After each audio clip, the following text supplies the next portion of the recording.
Let's jump into Driver 76, a PSP exclusive game developed by Sumo Digital and published by Ubisoft. So yep, the original developers, Reflections Interactive, and its original publisher, Atari, are gone. In a way, it's a very good thing that Atari is gone considering the disaster of Driver 3, but seeing Reflections move on from the franchise is actually sad. But they will return for one more adventure later on. And yes, technically this is not the Driver game that was released after Driver 3, because Driver Parallel Lines, released in 2006, would be the one that was released after Driver 3. However, despite Driver 76, released in 2007, being released after Parallel Lines, 76 still is a prequel to it. That's why I decided to tackle this one first. So, being a portable game, obviously many things would be downgraded compared to the consoles or PC. But the actual issue, at least in my opinion, is that Reflections is gone. That made me worry quite a lot in many ways, and sadly, I was right to worry. Don't get me wrong though, because Sumo Digital still did a fine job overall. However, if you are expecting a game that will make you almost rage quit because of how hard the franchise has been up to now, then you better go elsewhere, because Driver 76 is a very easy game. I would even say too easy for its own good. But let's tackle the story first. Look, the story in Driver games have never been all that impressive, and I'm fucking tired having to say the same thing over and over again. But 76 somehow manages to be even less impressive. But at least these comic book style cutscenes are pretty cool. You are Ray, a driver that wants that sweet action behind the wheel and adrenaline on the road. Driving fast is his life. But then he meets Chen-Chi and gets a massive boner, and by the way, if I mispronounce the names, sue me. However, she's the daughter of Zhao, a mob boss, and Ray needs his approval first before he can get to her. Not only that, he also needs to let Chen-Chi forget about her current boyfriend as well. And yes, quite obviously, he will be the final boss of the game. So, Ray's mission now is to do jobs for Zhao and impress him enough to get his approval to date his daughter. With the help of your partner in crime, Slink, you will have to chase around, escape the police, steal cars, and so on. Ray has that take it easy attitude, which is fine, but he certainly is not John Tanner. In fact, the whole seriousness and thrilling aspect of the Driver franchise is completely gone here. Instead, we have a goofy main character, a very basic and, well, honestly quite boring story, and also uninteresting characters to top it off. Driver 76 doesn't feel like a Driver game at all, in my opinion, but then again, the game also has a major, well, let's call it flaw, even though it's the wrong word, but, well, whatever, that contributes to the very generic aspect of the whole story. And that is, you can beat the story in 3 hours max, usually just in 2. Because of this short length, the story has no room to breathe a little or even develop in an interesting way, and yes, I think it hurts this game more than it should. Granted, it seems that the story doesn't want to take itself too seriously either way, but then again, it's kind of a weird direction to go in a franchise like this. Since this is Driver, of course, most of what you will do is, well, driving.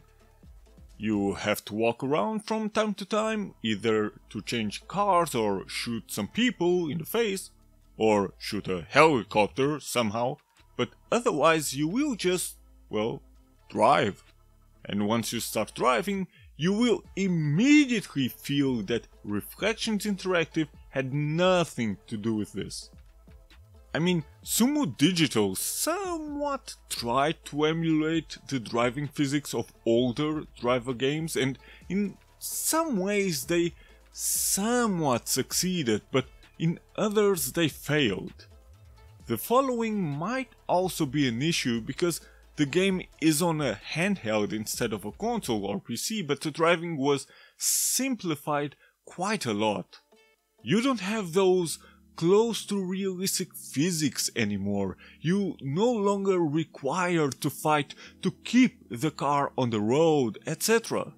This feels more like Driver Arcade in a way, and while that might be fine for newcomers or people that never liked the old Driver games because of the physics, it will be rather off-putting and disappointing for veterans. At least it was for me. Of course, I lost control at times, but this had more to do with the analog stick itself. If you've been watching my channel for a while, then you probably know that I hate driving with the analog stick, and the reason for it mainly comes down to the lack of precise control of the analog stick. In Driver 76, it's no different. Sure, the cars still have a certain weight to them, you still need to drift from time to time and stuff like that, but it's very scaled back in comparison. Especially the tow truck can be infuriating at times because it constantly slides from side to side. Now, mind you, however, I have not played Driver Parallel Lines yet, so maybe 76 is more in line with Parallel Lines when it comes to the physics and overall feel of the game. And let me make one thing clear, I am not saying that the physics are bad or anything, but for a Driver fan like me that loves the challenging physics of the first 3 Driver games, 76 seems way too user-friendly. What contributes to the arcadey feel of the whole game are also the stars you can collect to unlock key chains and stuff like that. And no, you cannot do anything with these keychains and stuff because they are just that, collectibles. I mean, if you like to get them all, like Pokemon, then here you have something to do.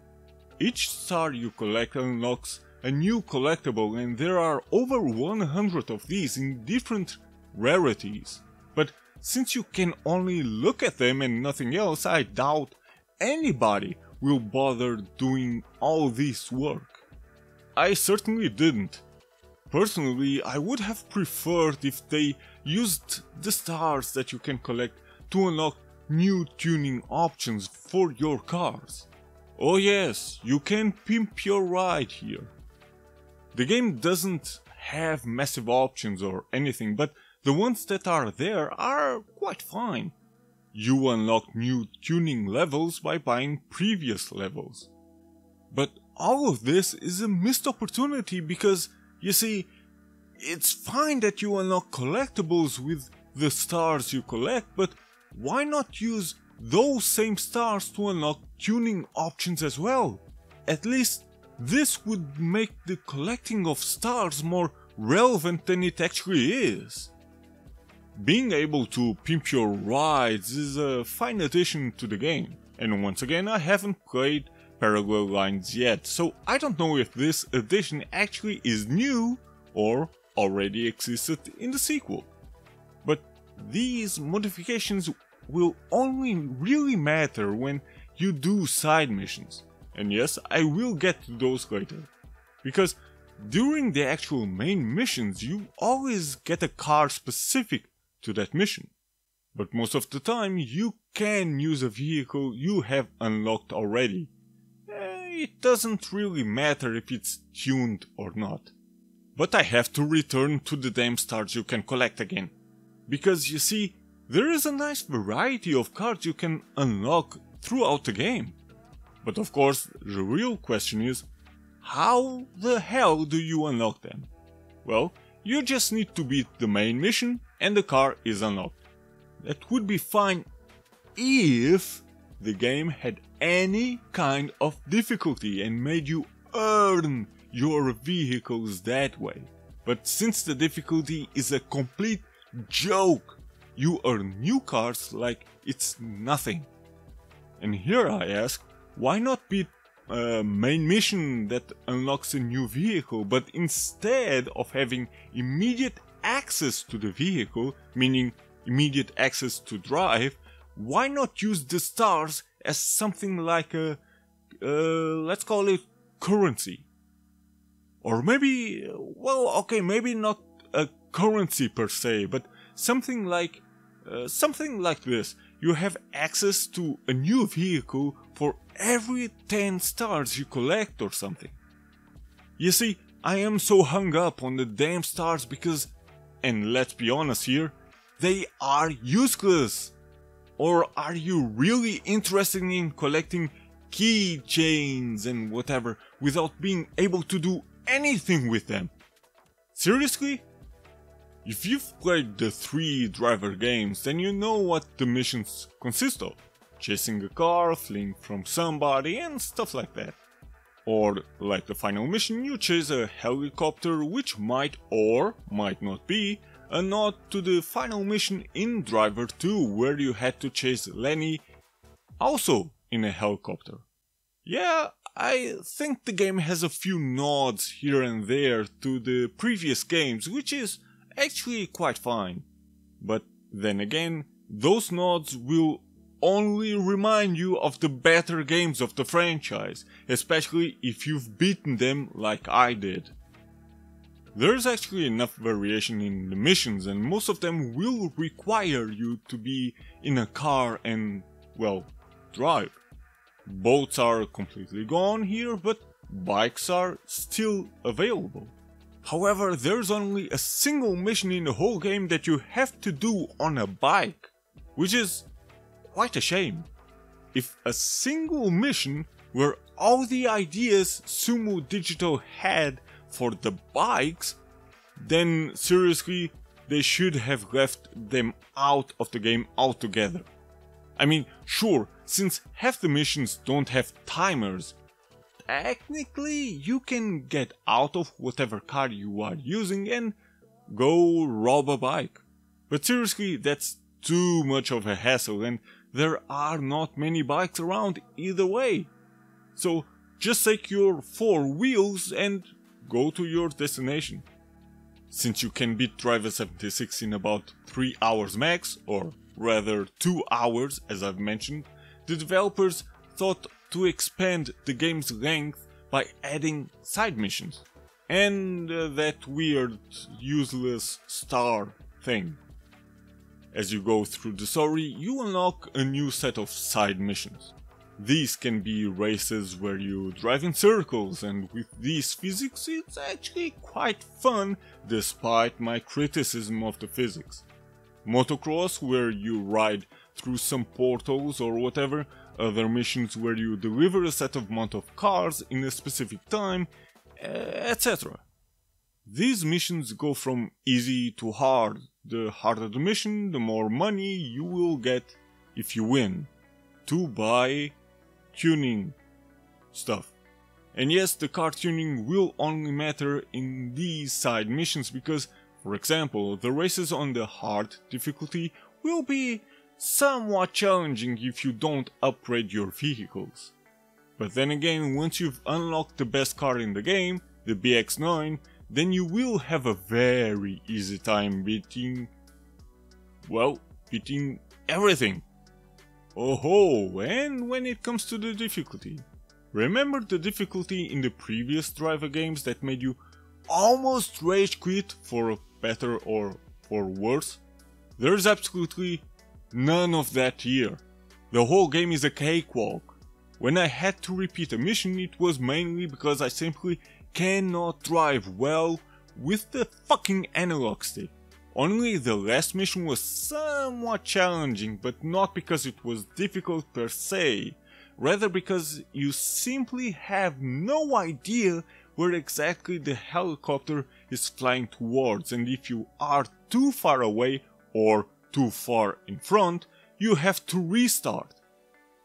But once you know the route, then even this mission is beyond easy, far easier than chasing Lenny in Driver 2. And yes, also because here, literally nobody chases you around. It's just you and the helicopter, which makes things rather really boring. Sure, there are police cars driving around as well, but they are rarely a challenge. In fact, the police system seems kind of broken in a way, because their reaction when you are breaking the law seems either very delayed, they don't react at all, or just drive somewhere else but act as if they are chasing you. Kind of weird. But even if they chase you, most of the time they are far slower than you and gone from your side fairly quickly. They will only become a challenge if you drive a tow truck, because it's a slow vehicle, or you stick around and have a gunfight with them. So, yeah, the difficulty is a complete joke here, and I have no idea who to blame. Did Ubisoft demand for the difficulty to be heavily toned down because, Driver 1, 2 and 3 were quite challenging? Didn't Sumo Digital have the skill to create a difficult game the same way Reflections did? I really don't know what happened here, quite honestly. One major negative to the game is the slowdown, as you've probably noticed. It can get really bad at times, especially when a lot of cars are on screen. It literally reminded me of Driver 2 again. In a bad way, of course. I mean, sure, the game is big and fairly detailed, so the developers deserve respect on that note. And maybe that's also why the slowdown happens in the first place, too much on screen, But considering that, it would have been better if they prioritized a smooth experience rather than a hiccup one like we are seeing here. I didn't mind the loading the game has to do sometimes because the areas you can drive around in this open world are fairly big. So yeah, I can understand the loading sometimes. Yeah, it can get annoying at times, but overall, to be honest, I didn't mind it all that much. One really humorous part of the game, intentionally or not, are the characters actually. Not on how they look, they actually look quite fine. But look at them moving around, not being able to stand still. I have no idea what this is about, but actually it's quite funny to see this kind of stuff. But it can get annoying after a while. Not every character moves this comically bad, if you will, but the ones that do are a bit distracting. But hey, they have that typical 70s attitude and way of talking. Add a lot of F-bombs in there and all this works quite fine. But the voice acting is rather goofy. I mean, the voice actor for Slink is quite fine. Ray is also okay. Well, I rhymed unintentionally, but the rest is rather terrible. It's quite amazing how Driver 3 had damn good voice actors and name recognition like Michelle Rodriguez, but then here comes Driver 76 that seemingly asked some random people from the street to voice the characters. But hey, at least the sound and music are quite nice. The cars sound quite good, sound effects are also quite fine. However, it's quite a mystery why the game takes place in 76, but then there are songs from Iggy Pop and Blondie that were released in 77 and 78. In the end though, I am not saying that Driver 76 is a bad game. In fact, it's quite fun to drive around doing some missions trying to escape from the police if they ever get alert. Doing these 50 side missions, modifying your cars and such, despite the really short story, goofy characters and very easy difficulty. But honestly, personally I think this should have been its own IP instead of an actual Driver game, because Driver 76 didn't do the franchise any favors.